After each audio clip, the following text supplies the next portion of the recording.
Hello সবাইকে, সবাই কেমন আছো? আশা করি সবাই ভীষণ ভালো আছো।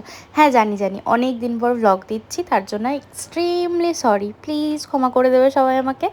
তো কিছু কাজের জন্য আমি ভ্লগ কন্টিনিউ করতে পারিনি। তো আবার চলে এলাম একটা নতুন ভ্লগ নিয়ে। আর এটা সেদিন আমরা হঠাৎ করে একটা প্ল্যান বানাই, মানে সাডেন, জাস্ট 10 মিনিটের প্ল্যান হয় আর আমরা বেরিয়ে পড়ি বোলপুরের পথে। মানে অনেক দিন ধরে যাবো করছি, সোনাঝুরি হাট অনেক দিন হয়ে গেল যাওয়া হয় না। তো এখানে আমরা বেরিয়ে পড়েছি যাব বলে। তো বেরিয়েছি আমরা খাওয়া দাওয়া করে ওই প্রায় 1:30 পৌনে 2 নাগাদ, মানে হঠাৎ সাডেন প্ল্যান হয়েছে, বেরিয়ে গেছি। আর বিশ্বাস করো, আমার এই দুধারে মানে সবুজ মাঠ দেখতে এত ভালো লাগে না যে কি বলবো। মানে কি বলবো, একটা সেই আলাদাই নস্টালজিয়া।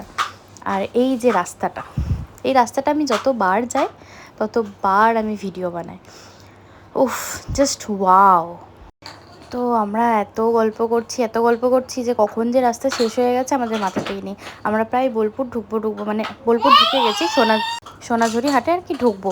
তো আমি ভয়েস ওভার যখন দিচ্ছি, আমার মেয়ে কন্টিনিউ পাশ দিয়ে কথা বলে যাচ্ছে, ওর ভাষা বোঝার কারোর সাধ্য নেই। তো এখানে দেখো আমরা সোনাঝুরি হাটে পৌঁছে গেছি। আর সেখানে ও আমার মায়ের কোল থেকে নামবে না। প্রথমে ও ভাবলো যে কোথায় একটা আমাকে নিয়ে চলে এসছে আজব জায়গায়, আমি নামবো না, আমি কোলেই চাপবো। তারপরে যখন আমরা জামা কাপড় জিনিসপত্র দেখা শুরু করি, ও সেই, তোমরা ভিডিওটা দেখলেই বুঝতে পারবে যে ও কী করে বেড়াচ্ছিল, কারোর হাত থেকে বল কেড়ে নিচ্ছে, মানে যা খুশি তাই। তো এখানে তোমাদের মানে কম বেশি সবাই জানো যে সোনাঝুরি হাটে এই মহিলারা মানে আর কি কয়েকজন মিলে নাচ করে, যার যেমন সামর্থ্য সে সেরকম টাকা দিয়ে যায়। তো ওনাদের কোনো দাবি থাকে না, কিন্তু সেখানে আমরাও করেছিলাম। খুব ভাল লাগছিল, কারণ আমি এতবার সোনাঝুরি হাটে গেছি, কোনোবার কিন্তু আমি এদের সাথে নাচ করিনি। বাট এবারটা ফার্স্ট বেটুর জন্য, কারণ ওদের মাঝখানে গিয়ে ঘুর করছিলো, ওদের হাত ধরে টানছিল, মাথার ওই ফুলগুলো নেবে। তার জন্য বললাম ঠিক আছে, আমরাও করি, একটা নতুন এক্সপিরিয়েন্স হবে।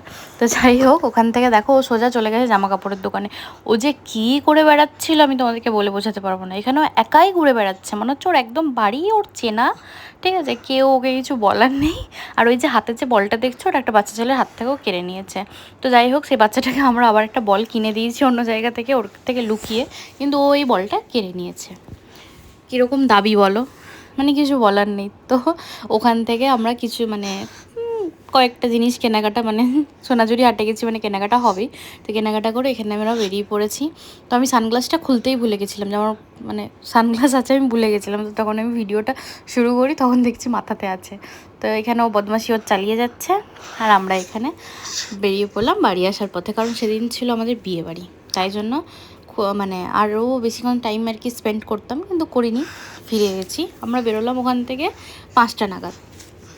তো 5টা নাগাদ বেরিয়ে আমরা এখানে 6টা 10-15 নাগাদ আমাদের মানে পাণ্ডবেশ্বরে ঢুকে গেছিলাম।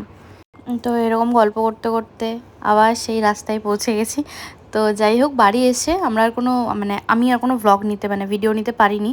তো এসে জাস্ট 5 মিনিট রেস্ট নিচ্ছিলাম, তখনই একটা ছোট্ট করে একটা ভিডিও নিলাম, জাস্ট আপডেটটা শেয়ার করো যে বাড়ি পৌঁছে গেছি বলে, যেহেতু ব্লগটা শেষ করতে হবে।